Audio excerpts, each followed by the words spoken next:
Disponible depuis le 31 août sur Disney+, Only Murders in the Building réunit Selena Gomez, Steve Martin et Martin Short dans une sympathique comédie policière. Au cours de leur enquête, ils croisent le chemin d'une grande star de la chanson.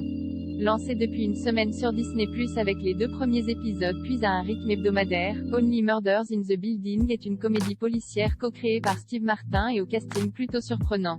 Comme son intrigue, en effet, 3 inconnus qui n'ont rien en commun à part de vivre dans le même immeuble et d'être passionnés de podcasts de true crime, forment une étrange alliance pour résoudre le mystère autour de la mort d'un de leurs voisins. Martin Short et Steve Martin interprètent 2 hommes d'un certain âge, aux caractères opposés, comédiens oubliés pour le premier et metteurs en scène ruinés pour le second. Et Selena Gomez surprend dans le rôle de la jeune femme mystérieuse qui habite l'appartement en travaux de sa tante.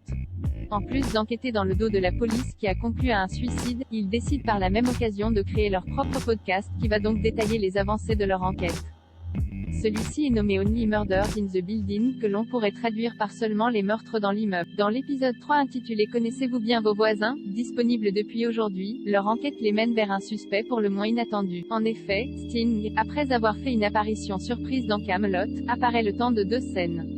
Lors d'une rencontre fortuite avec Oliver, joué par Martin Short, dans l'ascenseur de l'immeuble où ils habitent tous les deux, Sting ne semble pas beaucoup apprécier la chienne de son voisin, un adorable bulldog anglais qui vient le renifler d'un peu trop près. Dans la dernière scène de l'épisode, qui se conclut sur l'empoisonnement tragique de la pauvre bête, Sting chante sur la scène de théâtre où Oliver met en scène sa liste imaginaire de suspects. Voilà une apparition pour le moins surprenante.